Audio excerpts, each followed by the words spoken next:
Yeah,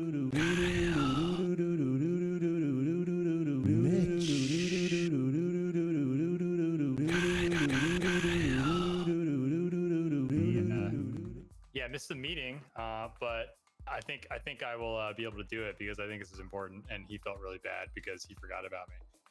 But yeah, I actually despise 6 a.m. meetings.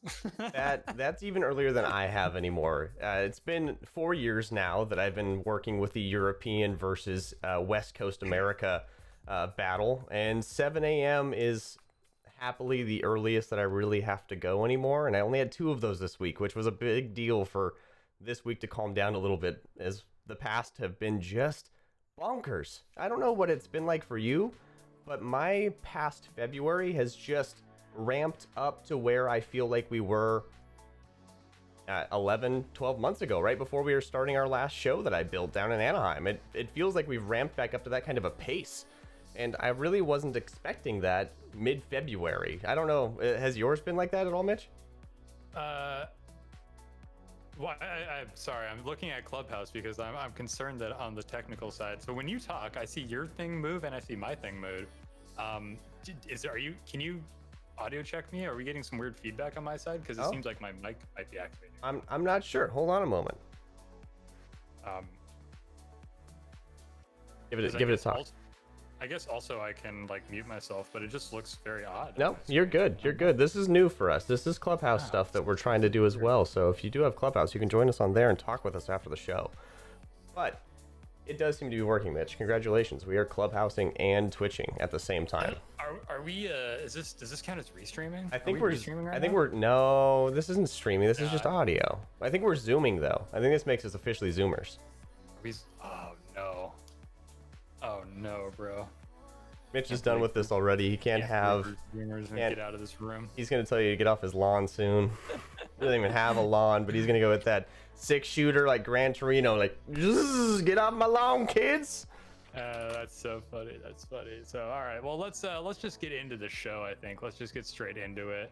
Cut to the chase. Welcome everybody to the show. This is Next Level Theorycrafting, the show where Kyle and I discuss all things related to current events, news, and trends in the games industry. And for the next hour, we're going to be, doing a little educating, a little evaluating, and maybe some pontificating about some current events and some things that happened this week and some things that we think are really interesting. So thank you everyone for joining us on the show. Tonight we are live not only on twitch.tv/nextleveltsc as usual, but also on Clubhouse. We've been talking about this for a couple weeks, and I'm super pumped that we finally made it happen. I don't know, Kyle. Maybe if this goes well, we'll continue to do this every week. I'm kind of curious to see how this little experiment goes. Yeah, me too. I haven't seen many people do what we're doing, so I'm curious to see what we gain out of this, and if it gives us a little more interaction. Well, we're basically trendsetters, right? We're basically the coolest show on the internet, so we might as well be on the cutting edge. So before we get into it, we just want to say a quick shout out to our sponsors, as always, Blue Microphone and Aver Media. Thank you for supporting the show. Couldn't do this without you. The support is very much appreciated, and great guys over there. If you guys looking for a microphone or looking for some capture cards or some other gear, check out Blue Microphones. Check out Aver Media. They make great stuff, and we really appreciate their support.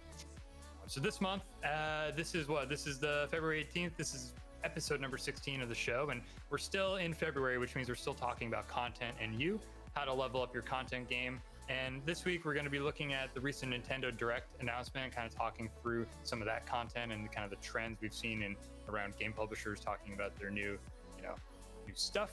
Maybe talk a little Valheim, and probably talk a little pop culture as well.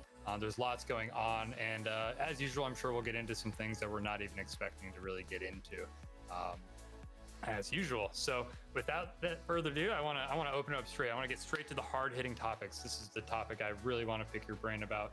Something amazing was announced this week in the Netflix space.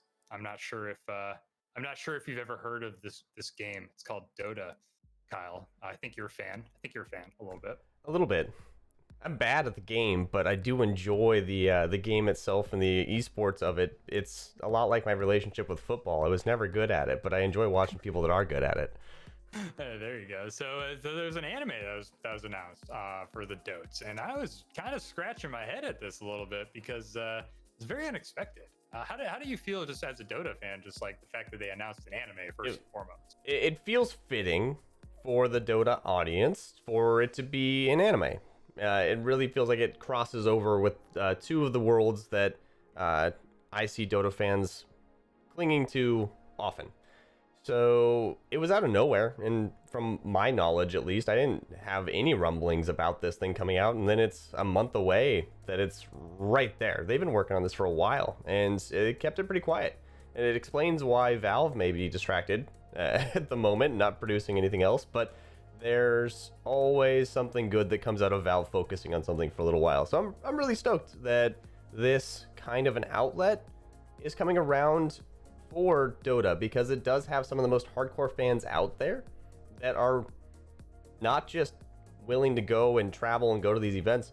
They're willing to put up thousands of dollars every single TI to celebrate their favorite thing out there. So I think it's amazing that they are getting more fan service, more content for that world to ingest. Yeah, so I think it's always incredible anytime a publisher or any sort of IP rights holder like comes out with a new way to, you know, build their brand and tell the story. But I guess why I say I was scratching my head a little bit is like, because Dota has its roots in Warcraft, right? It's a Warcraft 3 custom mod. It's Dota used to stand for Defense of the Ancients, although I believe that's like kind of taboo now. They don't like that association, right? Yep. But even to the effect of like a lot of the character hero models are like straight out of Warcraft, right? Like Priestess of the Moon is in there, so I guess my first question is like, is there really like a defined, distinct lore in Dota, and like, can you actually make an anime out of something that is based on the Warcraft universe, like at its core, right? This is why I was a little confused, right? Do you understand what I'm saying? Yeah. It's like taking Counter-Strike and making a movie about it. Like, what are you gonna do other than just counter terrorist versus terrorist at that point? What lore do you have to build on? I don't know that there's a lot. So Dota, I do believe it has more lore, because the map is more alive than just a shooter map may be, because there's so much going on. You got the secret shop. How'd the guy with the secret shop end up in the woods with all the items? That's a story in itself. I would listen to that story. And you know, I'm not the deepest of lore fans here for Dota, but you look at the puzzle pieces that are there, and you've got couriers that fly around the map, and you've got these different creep camps that are all over the place, and you have items galore that you can build with characters that have some sort of relationship to each other. It's a lot like League of Legends in that same aspect of, though there may not be a huge point and story associated with that lore, you still do have a little bit of character depth that is the puddle. And now with this kind of an exploration of a show, who knows where the content could go, and they have enough of a foundation to be similar to what is a comic book universe or what is a World of Warcraft. So what's the world called? What is the world of Dota called? Of Dota, yeah. Like what is the setting of this anime? See, this is what, like, when you think about League of Legends, right? It's in Runeterra, right? There's like this stuff built around it. Warcraft is in Azeroth, right? Is there an equivalent for Dota, or is this like really kind of their first step at really building the world around Dota and the world that is like sort of captured within? That is a really good question, because I don't know off the top of my head that there is a specific like word to it, and there could be for all I know, and there just hasn't ever popped up. But it's one of those things that they have not done as big of a push into that story side of things. Like Blizzard really pushes into the story because they were birthed out of the story. League of Legends kind of put that story there so you have an attachment towards the characters a little bit, at least knowing that you are on Summoner's Rift. It was a part of their long-term package that they developed for this thing to say welcome to Summoner's Rift, and you learned that. You know where you are now, but did you actually know that you were in Runeterra for all this time? Maybe not. So I am curious to see what this does for that, and I cannot figure out if there is a actual name of this place that that Dota exists in. That's bizarre. Right, because it exists in Azeroth, right? See, this is my problem with it. Yeah, yep. Technically, Right? all of this is happening in the dream of a dragon, I guess. Yeah, right. So, and obviously, I'm being a little facetious here, but I think that I'm excited for it. I'm really stoked to see what kind of they do with it. I know that the Dota fans seem to be excited for it, right? It was very well received. Would you say that the community received this announcement very well? Like, do you think there was a hunger and a starvation for this type of content in the Dota universe? I don't think most Dota fans knew that they were going to be spending $1,000 or be excited to spend $1,000 per TI when they started to announce those and built it up to what it is. But they are super stoked about that now. So I don't think anyone was really like out there going, "Yeah, we need a Dota anime. Fuck yeah, get us that anime Dota." I don't think anyone's out there on the streets cheering for it and holding up signs, but I think they are excited that they are getting this content, and from Netflix of all places too. I mean, will they just greenlight anything, or is this actually going to be one of those good ones? Because we've talked a little bit about Netflix being that redhead stepchild of the streaming space right now. Where, do you really want it? It's not that prominent of a place, but there's 65 new pieces of content that I just got notified about coming to Netflix over the next couple months, and this Dota thing was one of them. So they're ramping up in a lot of ways to try and go hard at nerd culture, I think. Yeah, well, I mean, Netflix has always kind of had the model of like throw a bunch of spaghetti at the wall and see what sticks, right? That's why your Netflix feed is just loaded with crap you're never gonna watch. But every once in a while, there's a gem in there, and I'm hoping that this Dota anime is one of those gems, and it's not one of those pieces of crap that just slides down the wall that everyone kind of forgets about. And I also hope that it's accessible to somebody like me, right? As somebody who's only been to TI a couple times and played Dota just a little bit, right? Just a smidgen, right? I know that there's a Tide Hunter, right? There we go, and a Courier, and a Secret Shop, and there's some towers and minions, right? But like beyond that, I don't know. Oh yeah, we also got the Earthshaker, right? Where we clap like this when we choose them, right? Yep. Right. So yeah, I know a couple things, but I hope it's accessible to a wider audience, and it's not just like a hardcore. You got to be the Dotes guy to understand this, because I think that will help, right? I don't know what your take on that though. Like, do you want a show like built for the hardcore fan, or do you think it should be more accessible and kind of more casual? Like, what do you think is really going to resonate? I don't think Netflix has the model to be able to capitalize on the hardcore Dota fan being the only person that could sustain this success. And Valve is unique in that aspect of that they can harness that energy in a way that makes just the hardest of the core make it successful. I think they have to make this as general as possible to educate the masses. And if this is not just a Dota marketing tool for Valve at the end of the day, they've done this very wrong.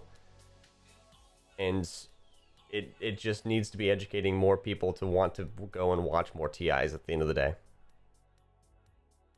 Yeah, imagine right there in the end of the episode, credits are rolling, just like, buy the battle pass right here.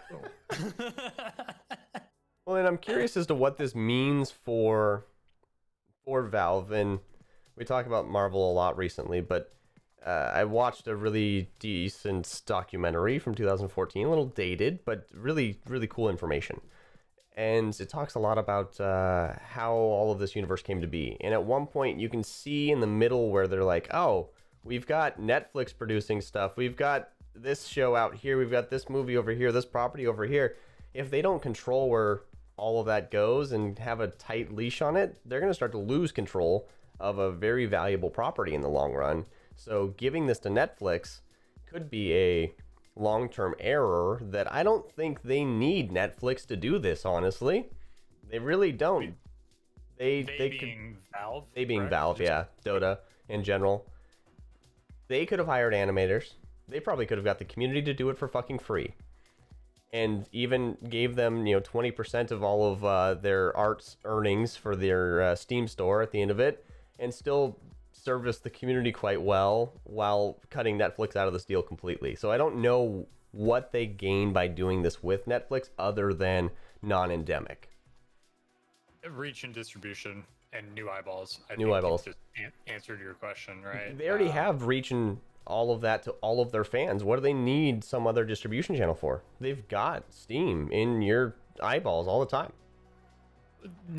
Well, you know, they're trying to reach people that don't play Dota, that Yep. aren't on Steam, that don't watch TI, right? Like that's Yep. obviously, I think is the point, right?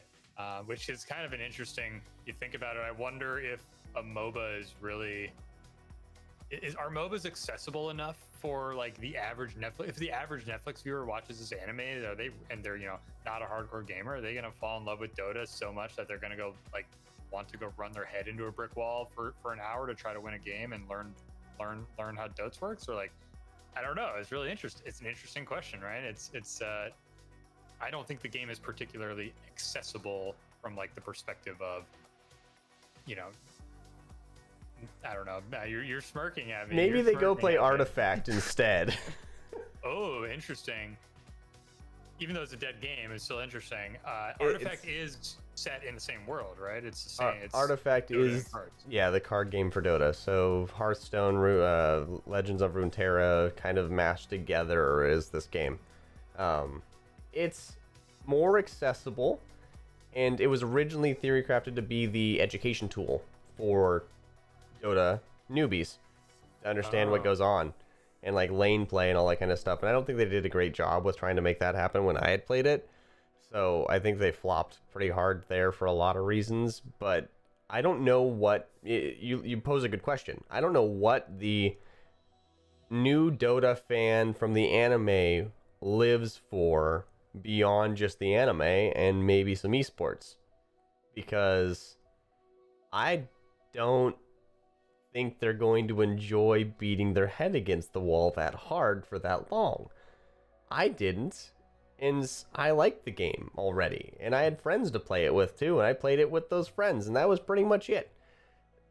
I don't know what the long-term connection is, and I don't believe that Dota's become any easier over the past 5 years to get into from the ground up. And you're talking about getting in there and playing against a pretty hardcore community at the end of the day.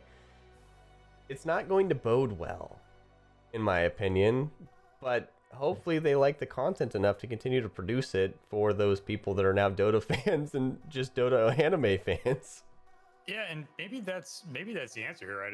Maybe it's not a new player, new eyeballs avenue. Maybe it literally is targeted specifically to people that already know and love and breathe Dota, that just happen to be, you know, on Netflix and just trying to reach their core audience on another channel, right? Because we know attention is so starved everywhere. There's a million things you could watch.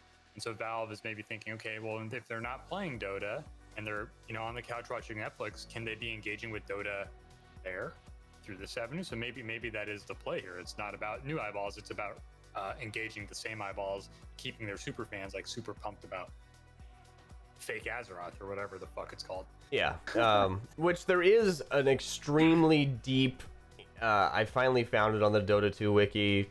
There's something crazy deep, and it shows all the worlds in the Dota universe alone, and there's at least 100. So there's, yeah, oh, look at that. Mr. I went to TI once. They do have enough content here and enough lore here that it would be difficult to hit in one season of an anime show. So I do believe that they're going to have something to talk about here for a while. And all I can see in my mind is these fucking team fights happening and breaking out in this like Dragon Ball Z style anime. And these ultimates just being thrown down and shit happening and the trees around them breaking and someone hiding in the woods over there. Like, it's gotta take place in the woods all the time, right? Like, that's the only place that Dota exists, is the woods and the river. I don't know. I literally, I don't know. Like, I don't know. Is anyone gonna be able to just like wander into a store into this game and be like, oh yeah, I bought a blink dagger, boop, I just teleported? Because that's kind of the game. That's what they built here. It's not a super like concrete game overall. It's more of like chess, but you can throw some checkers pieces in there on the side, and maybe you have a sorry element and a little bit of twister going on. But how are they going to turn that into an anime that is cohesive with how the game is actually represented? I don't think it works that way, so it's probably just a silly idea of mine. But that's all I can see right now is some sort of 5v5 team fight breaking out and just going full anime fight scene. And it would be really fun to watch. It could be fun to watch for a little bit, right? But if that's the entirety, the whole crux of the concept, it's going to get kind of stale and boring eventually. I agree. So I need a little bit more character and world building, I think, as well. I agree. The shorts that Riot produces in-house for League are emotional. They like stir things inside of me, especially when you pair everything that they do for the music to the visuals, and it's just great. Especially when they highlight a character that I play, it's even better.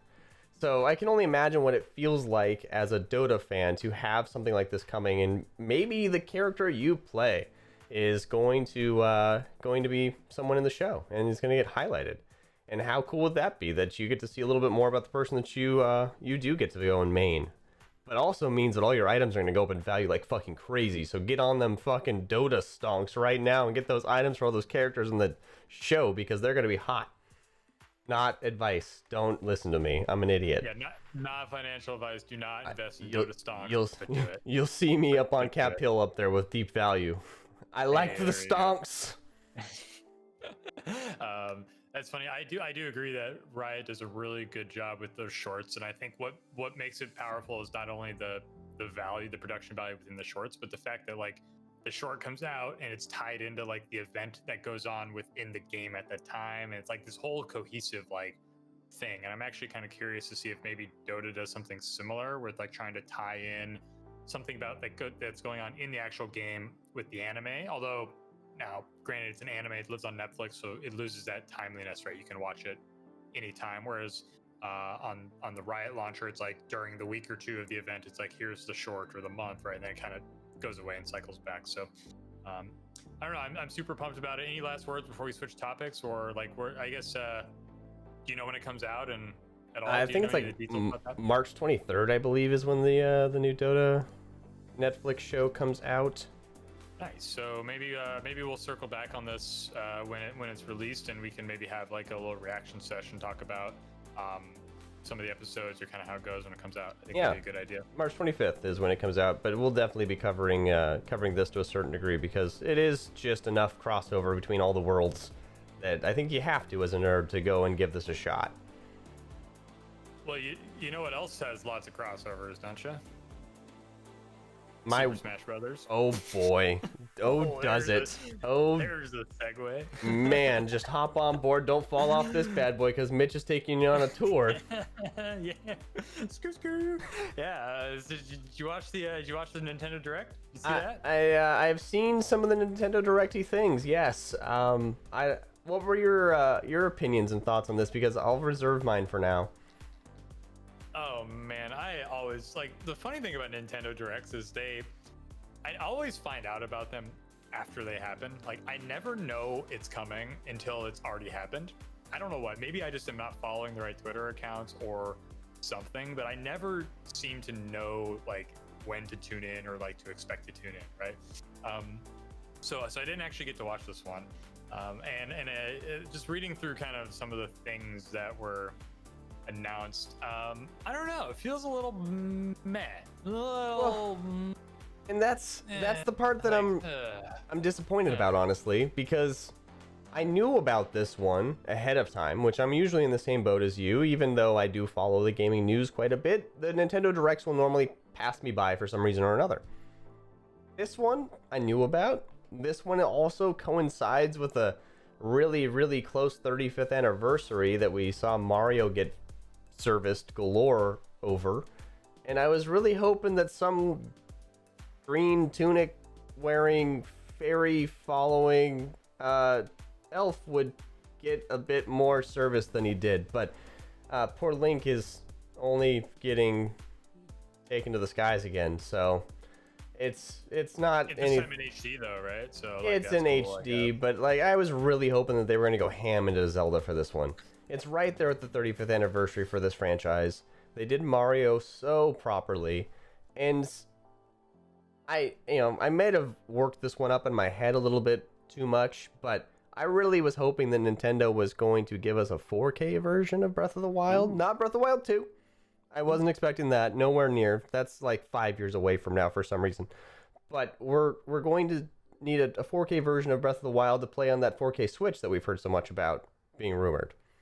And what else to get people to buy it than the most beautiful game ever made for that thing? And it's an exclusive. I was going to go and buy a 4K Switch if they announced one just to play Breath of the Wild on it. So, Nintendo, if you're hearing this, I'll buy a 4K Switch if you sell me the same game again. Just Disney me. Please. Just do it to me. And that's not what they did for Nintendo Direct this time. And it really feels like a hodgepodge around Splatoon's announcement. That's really it. They used the Splatoon 3 energy and were able to toss a couple other things out there. Like the Fall Guys stuff coming to it. That's nice. I think people that enjoy Fall Guys still. I don't know how many of you are out there, but those that do enjoy Fall Guys, I think the Switch is a natural home for it, and it's awesome that it's coming to it, and it's going to open up the possibilities a lot. But like Legends of Mana HD, that's another one that's worth mentioning. But other than like Super Smash getting a new character and a couple of these minor things, it was a lackluster Direct. Yeah, I am always excited when there's a new entry into the Mario sports franchise, right? I think Mario Tennis is one of my like all-time favorite games. It's just like N64 Mario Tennis. I spent more time playing that in college than like most games. Was like on the level of like Smash and Blitz and Mario Tennis. I was like, late night with the homies, eating pizza, playing 64. That's what we were playing, right? So the fact that we're getting another like Mario Golf incarnation, I think is great. I love the fact that like Mario is like this sports dude, and like we have this entire like concept of Mario sports. I think it's just such a unique spin on the franchise. So I'm super stoked about that. But I do agree that like this was the Splatoon 3 like coattail train, and I don't know. I'm not really a huge Splatoon guy either. Like maybe I don't know. Maybe I need to brush up on my my Nintendo games a little bit. But outside of like the Zelda franchise, I haven't really played too many games on the Switch. So Splatoon, what's your read on Splatoon 3? Or first of all, are you a big Splatoon guy? No, that was one of them that was after my time as a child with Nintendo games. So both of our times, and it was one of those things that I was into a little bit more mature franchises at the time. And Splatoon checked that family-friendly box of shooters, and it's done as well as you'd expect a Nintendo game to be done. Really good action. It has the potential, honestly, to be an esport, but Nintendo and esports are two words you don't say in the same sentence. Those are not allowed here. We don't like that kind of talk. But like, it has that potential. But why Nintendo? Like, why? Can we just talk about this for a second? Why do you refuse to support esports? I don't understand. I don't get it. And I think Splatoon was the one that was teased as an actual esport. Yeah, I mean, Splatoon is done. I mean, funny enough, ESL even does it. Yeah, the ESL Splatoon Global. There is demand for it, and it is allowed to be done, but it feels very similar to what they do with Smash. That they build this thing that people come to and want to be a part of and want to see who is the best at it, but it's never curated from a level of believing that it should be there. And it feels like it's cut from the very top down of, no, we don't touch any of these things. We don't like competition around our game because it breeds something that we don't believe in. Even though the game is built from the ground up for that kind of a thing, and they've been producing games like that for a long time, they still have that hesitation as a family-friendly brand to dive all the way into esports still, because it hasn't quite checked that family-friendly box yet, in my opinion. Yeah, I don't know. I just don't get it. It's just such a natural fit, and you just kind of look at what they've done to the Smash community over all the years, and just the refusal to really enable that kind of passionate community, and it's just kind of sad. But it is what it is, right? We don't want to derail the topic too hard here, but I do think it's worth noting that like there is a passion out there for Nintendo esports, and Hey man, I don't know. Even if it's just for fun, I'm gonna put in a petition right now to somebody who works for a company that happens to organize tournaments at major gaming festivals, and maybe we can get like a, I don't know, like a Mario tennis tournament, or like a something rad and some sort of community clash, something, huh? Can we maybe make that happen? Because I think that'd be super fun, like to throw down in some Mario tennis and in community clash. So he's taking notes. I think the man got the message. Nintendo, I love you. Please don't shoot me if I do run esports around Nintendo characters. Don't hurt me. Good point. I didn't think about that. So a couple other things that stick out in this release. So in addition to Fall Guys coming, which I think is awesome, Hades is actually coming to the Switch as well, which is great game, lots of fun, super, and 2020 last year kind of blew up. So I thought that was cool that Hades is going retail, as Nintendo says on their page here. Yep. Other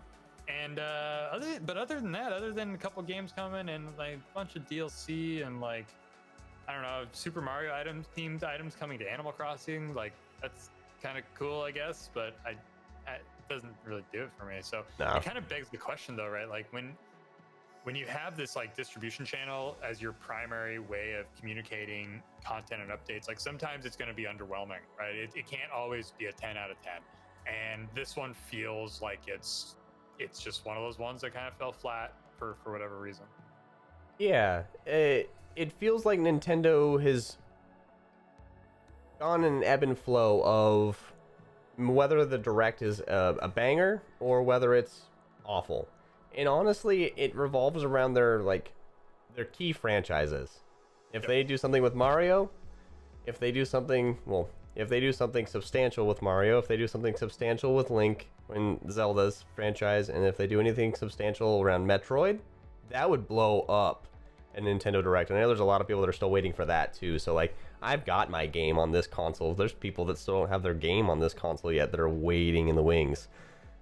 Pyro is one of those people that I know that is a Metroid fan through and through, and that man will, I think, weep the day that they finally announce that game for that console. So it really is their flagpoles that they have success around, but I don't know if they've seen any negatives come from these directs as far as being able to go out there and connect with their community directly. It seems like it's that next level strategy of how to run some of these bigger announcements that you have, and maybe one's not super big, but maybe the next one's huge. There's a really interesting parallel here that actually happened this week too. Like what I've noticed about Nintendo Directs is that the content doesn't seem to leak. It doesn't seem to get out ahead of time, and maybe it does and I just don't hear it, but it seems like the reveal always happens on stream, right? It seems like there has not been a lot of these moments of like the surprise getting ruined. But on you look at something like BlizzCon, the BlizzCon Online stuff all got leaked this week. Like you literally can go to Wowhead right now and read everything they were going to announce on BlizzCon Online because it got leaked somehow, right? Yep. And so it's funny, you have these two like parallel moments of both of these like major brands that are trying to speak to their audience to like tease things or announce things, and one does it in a way where like they're able to control the messaging and do it right, and then the other is just like, well, yeah, it's all on the internet, go read about it. So which, God, that's gotta suck. As somebody who's like works in marketing or has worked in marketing, the fact that like you think about how much time went into like crafting some of these things, and now it's all ruined, right? There's no point anymore. We already know, right? It's kind of funny actually. And that's where I think a lot of companies are taking their own fate back into their own hands. And we've seen this departure for pretty much a lot of the 2000s as the in-person conventions, the hype around being there as things are announced has kind of come and gone. And do you have to be at an E3 anymore over there to actually find 2019? Let's go. To find out that there's things that are going on, or do you pretty much just have to catch the live stream from Nintendo when they throw it on there? It's a very different strategy for Nintendo to adopt, but it gives them the freedom to announce things as they're done and keep that cadence regular. But it also forces them to have a lackluster direct every so often.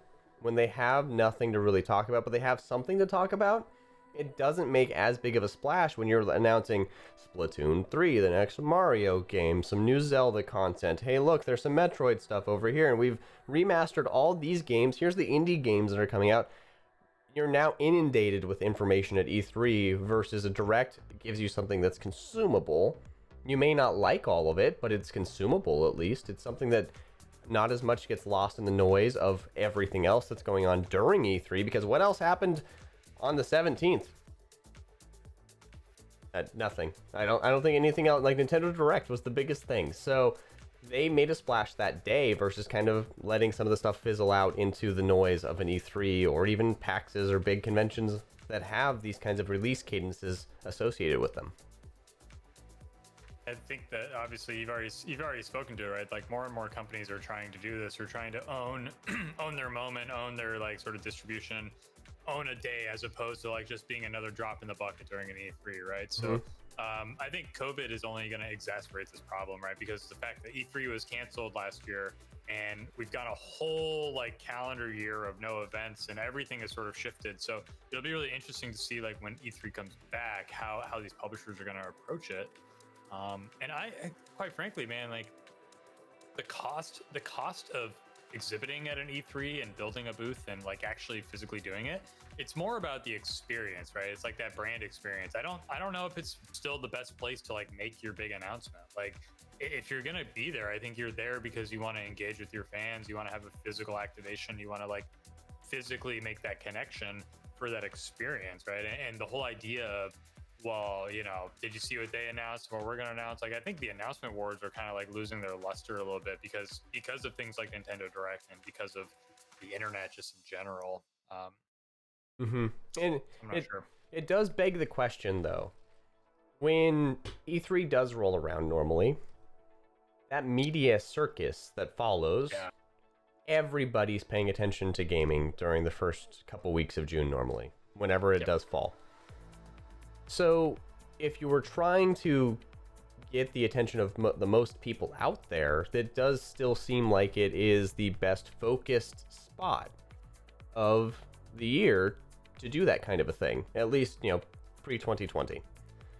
2019 may be, you know, you may have a shirt for the history books there, Mitch.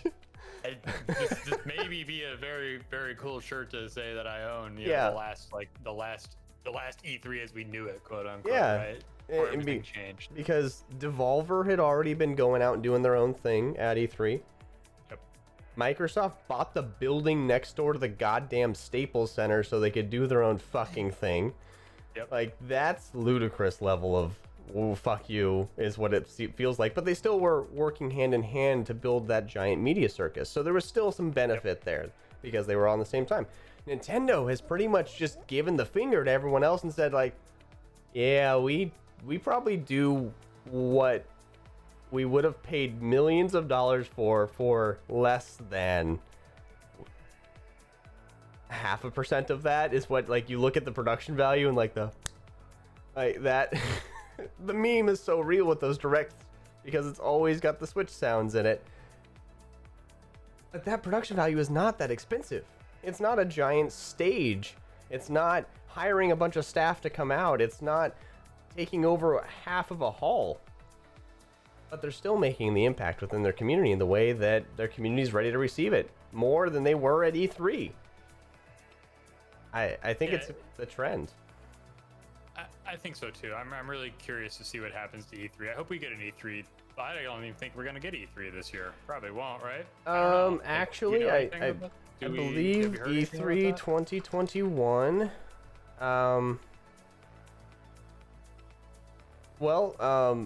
The ex-head of Nintendo America just said something to the effect 2 days ago that the E3 2021 plans do not sound that compelling, which is a little bit sad for them. It does say that it will take place from Tuesday, June 15th through Thursday, June 17th. But you know where E3 happens, right? Yeah, the Los Angeles Convention Center? Yeah, and you know that, like, I don't know, 10 days ago it was illegal to watch TV inside of a restaurant in Los Angeles because, you know, the Super Bowl and things are still not open here. So that's all I'm getting at is that it's in LA and it's pretty wild out here still, just as far as the rules and the restrictions. So I'm curious, maybe it's gonna be like a super, maybe it's gonna be a super pared back, like, you know how it used to be industry only? Maybe it's going to be like super duper industry only, right? Like, as opposed to like anybody in industry can come, maybe it's like, okay, only 500 people get to come. And now you really have the I was there moment. I don't know, that could be one option too, is like a really scaled back, much smaller kind of vibe.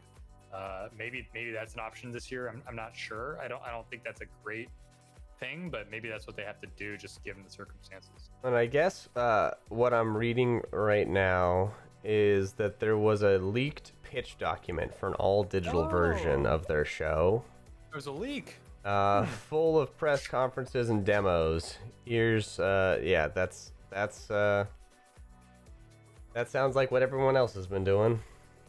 That's... Okay, so yeah, probably status. I mean, that makes sense. We're 4 months out, right? So all digital only doesn't sound too surprising, but I wouldn't be surprised if maybe they try to do like some sort of something in person, very pared down, exclusive kind of deal. Maybe we see E3 kind of rebound and go back towards more of that like industry only trade show vibe that it used to have, but just like different. I'm not sure. Yeah, it feels like right now all that E3 has become is going and hanging out at the JW.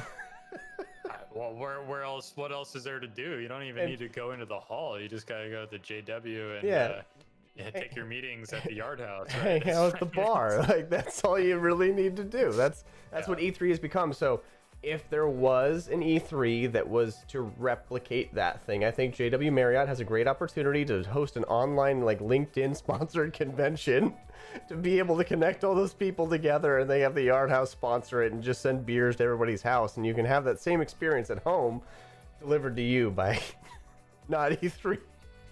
Oh, God. But if they do, E3 could do that same thing. They could connect the dots for the professionals for sure. And if it's an online version of that even, there's still value there. I mean, look at fucking Clubhouse. There's people on here all the time that are looking for fucking pitch meetings, that are just looking to have people pitch them so they can throw their money at an idea. Like, those people do exist. So there are sound reasons to organize the professional space still, because this is that time when everyone's used to it. If you just say for 3 or 4 days, you can have a bunch of meetings with a bunch of random people because we're going to offer the coolest mixer ever.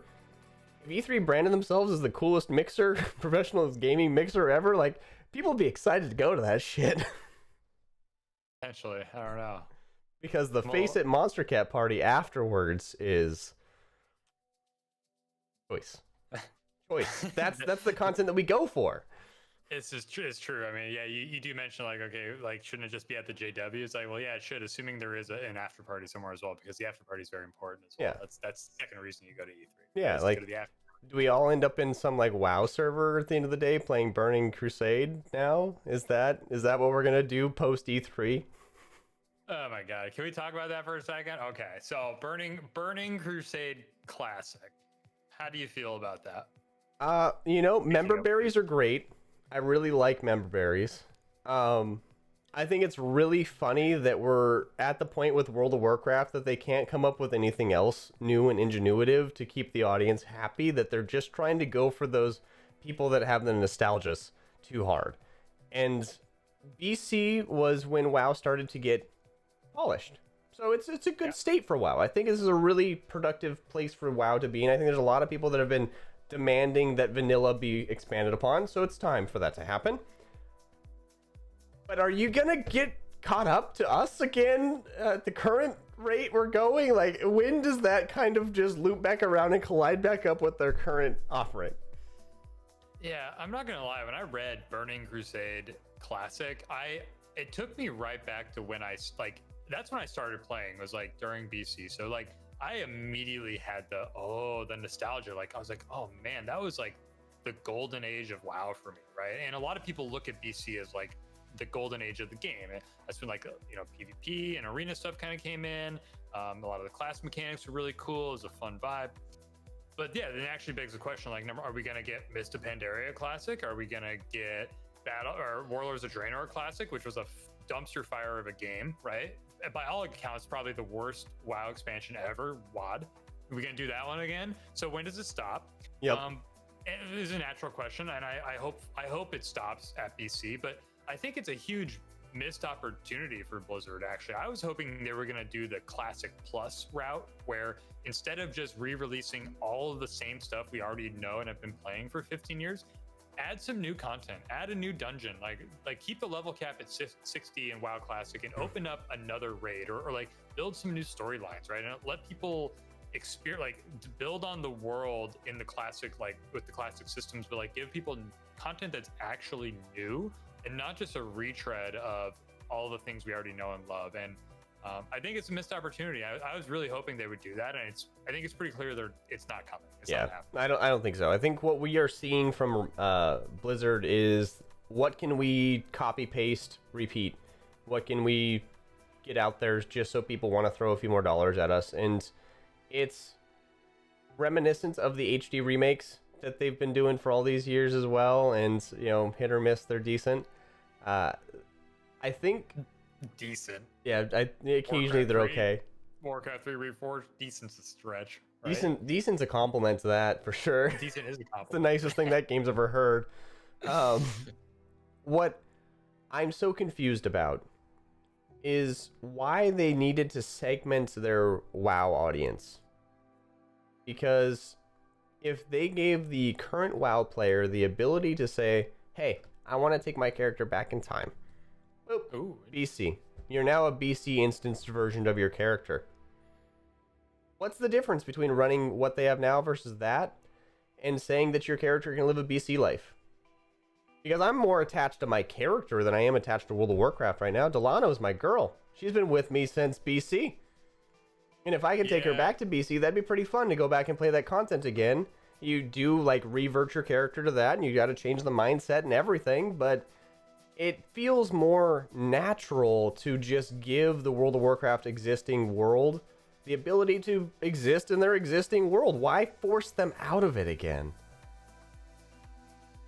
Okay, I'm okay with not allowing something like that, but what I do think is interesting is they have split the player base as well. So they split it once with retail and classic, but now they're splitting the classic player base. Now you're allowing people to either play classic or to port over to BC classic. So now we've got another division, which I understand why they're doing that. I think it's actually unique and interesting. But we are continuing to split the player base, and I don't know, are we going to get Wrath of the Lich King Classic? I do think that potentially Wrath of the Lich King Classic will probably happen, because WoD was actually a pretty solid expansion as well. But when does it stop? Exactly. So I'm not sure, but I don't know. I guess I'd be okay with allowing, like, it's kind of a cool concept to think, could I bring Ling Pu, from her current beautiful panda warrior like vibes, and bring her back to BC, although pandas didn't exist back then. But I don't know. I think that's a little breaking to me. I'm not sure if I'm okay with that not being a thing. I think there's a very odd premise around World of Warcraft that I don't grasp, even as someone who has time. Ooh, what's that? What's the premise? Committed to this game. But when you look at a reboot, a remake, we're kind of in that generation that we've grown up with a bunch of reboots and remakes because everything's been done once already during the 70s, 80s, and 90s, and now it needs to be done again with CGI. So we see these. But most of the time that content is 2-3 hours. You get an HD remake of one of your favorite video games from growing up as a kid. Resident Evils are a great one. The Zelda games were super early in that. Okay, you commit some time to that, maybe 20 hours. But this is Burning fucking Crusade. How many hours did you put into this fucking game back then? And why do you want to put this many into it again is the question that I keep coming back to in my head. This is not like a small little endeavor of like, yay! This is, if you'd like to actually get into this, you've got to spend minimum 200 hours.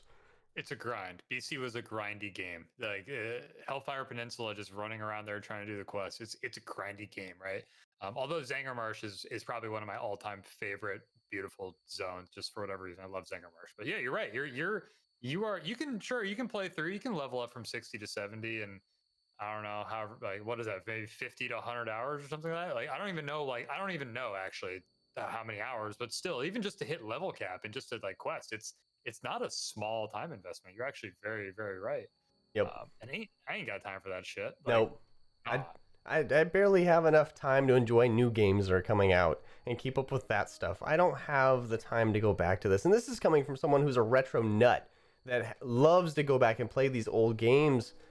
But it's more about appreciating the heritage of where we've come as gaming and being able to dive into some of those things as a reminder of looking at that beautiful piece of art that was 30 years ago, that was 40 years ago. And there's something about BC and World of Warcraft that may do that, but it doesn't do it in the same way for me. It 5 minutes of that game at that state equals 5 minutes of that game at that state, and it gives me that checkbox. So why would I want to dump that time in there? It just doesn't make sense.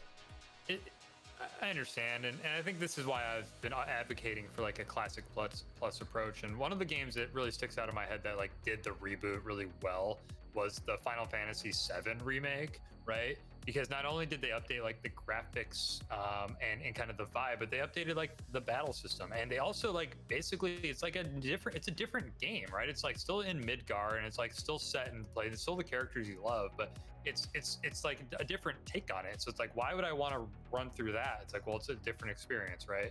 And I think that Classic Plus was an opportunity to give me a reason to come back and actually want to like continue to play after I hit level cap on my my little gnome mage, right? Exactly. Oh, gnome? Did you just say?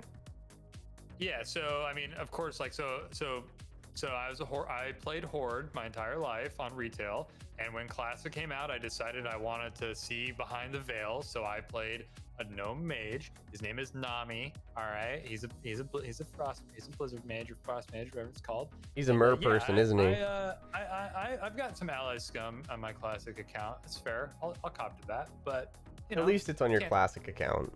Yeah, exactly. Right. You're just trying to understand where those people came from at that point, those Alliance players.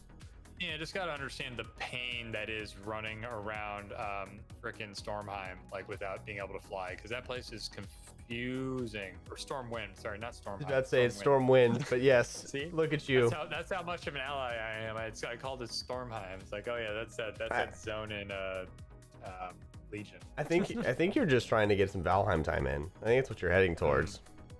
You haven't played any of that, right? Not yet. No, but I'm super pumped. My inner Viking is scratching to play some Valheim. So have you played it? I have. I actually put my first hours into it today, and it's pretty solid. I do have an interesting fun fact. Do you know how many copies of the game they've sold so far? I heard like 2 million, I think, right? So they sold 1 million, and then like a week later they hit 2 million, which I think was the last number I hit. So I don't know what the current number is, but last I heard was about 2 mil. Yeah, so if you go to irongatestudio.se, that is developer of the game. Swedish company. But if you look at this website, does this website say that we sell 2 million copies of a game? I laugh because it's like, is there even another page? Is it literally just a single page? It is literally a single page right here, and you can go to their news, I believe, and that's irongatestudio.se/news. So that's like the second page. They have an About Us with news, company profile, Twitter for their CEO and their official, and then an email contact and a post address, which I think they legally have to have on there for EU reasons. Then they have their projects, which is Valheim, and then they've got a Discord and a Steam wish list, and then their presents games, or the press kit, sorry, for the game. Press kit. And then open job positions, which they don't have any open job positions at the moment, but I feel like they may be hiring soon because they just sold 2 million copies of this $20 game, and it's in early access for less than a month. So, like, hot fire success. And they've had, like, the streaming trifecta hit this game.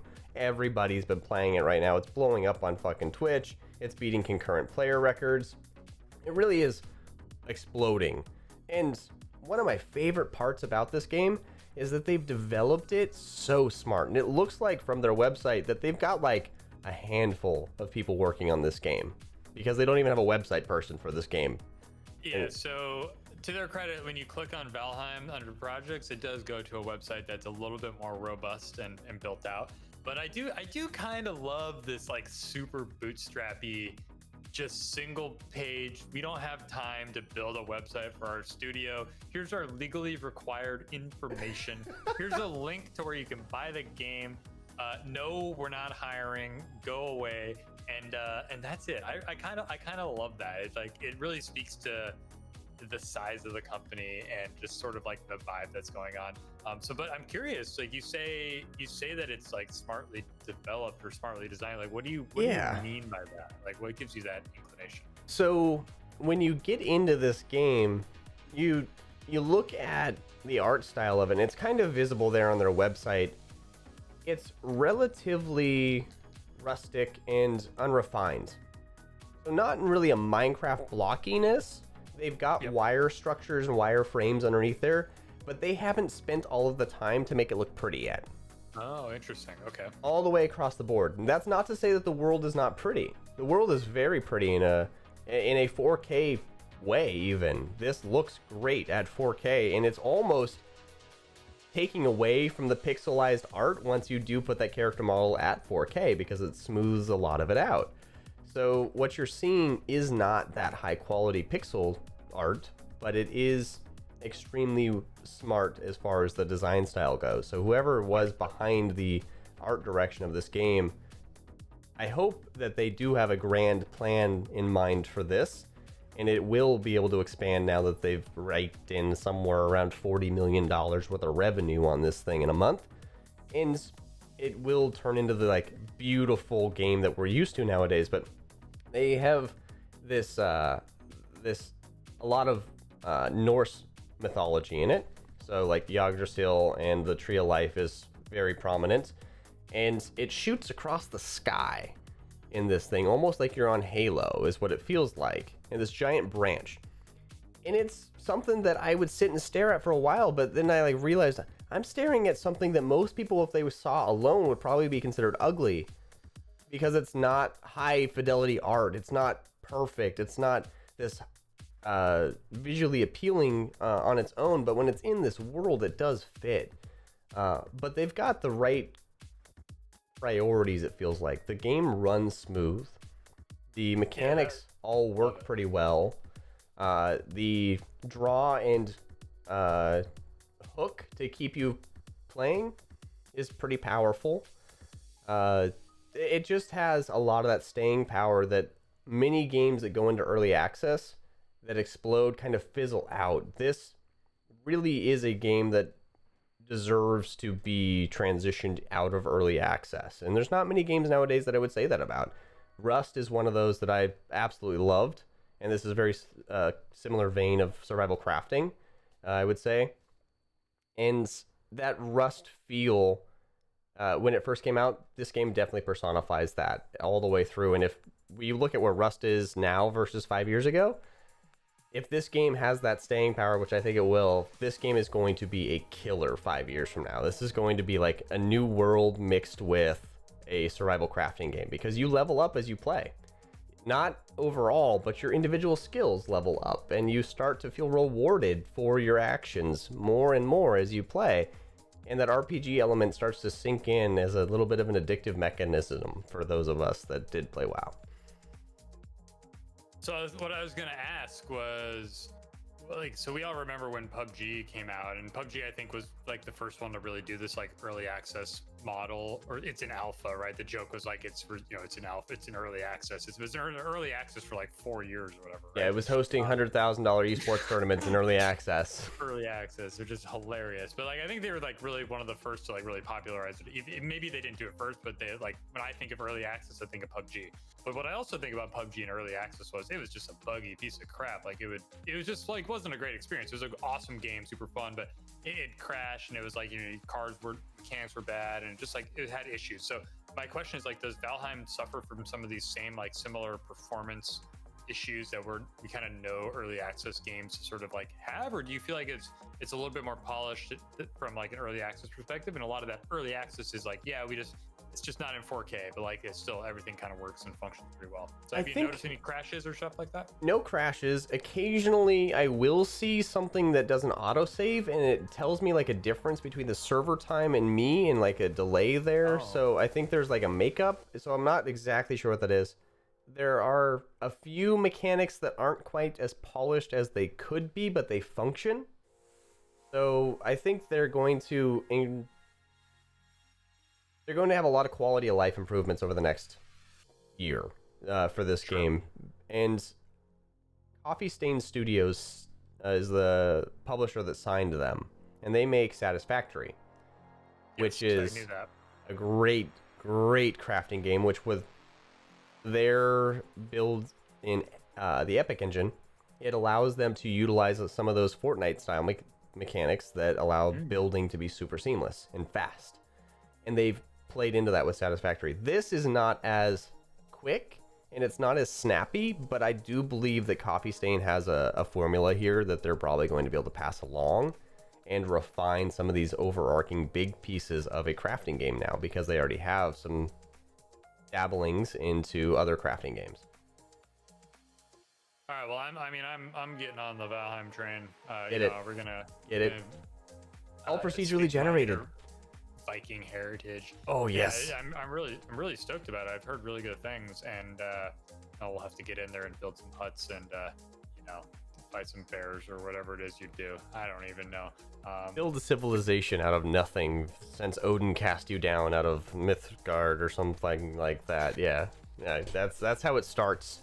And then a raven tells you what to do all over the place. It's good. Right. Like I said, it's good. It deserves those positive ratings so far. But I think that brings us to the end of the show, Mitch. We're at the end of our first collaborative show between Clubhouse and Twitch. So if you did tune in, thank you very much, ladies and gentlemen, for watching. We appreciate you very much. And if you'd like to chat with us, hop on into Clubhouse. We'll be in there for a little bit after the show and answering any questions that you may have, or if you just want to say hi, we're not too unfriendly. We'll probably say hi back and maybe even offer some well wishes. But we'd like to say thanks to our... We'll definitely say hi back. We'll say hi back for sure. We'll say hi back. I'd like to say thank you to our sponsors, Blue Microphone and AverMedia, for your continued support of our show. And we'll see you next week for the last Theorycrafting of February with content anew. Make sure you check X on Friday and streaming at the Next Level next Wednesday. But until next Thursday, we'll see you then.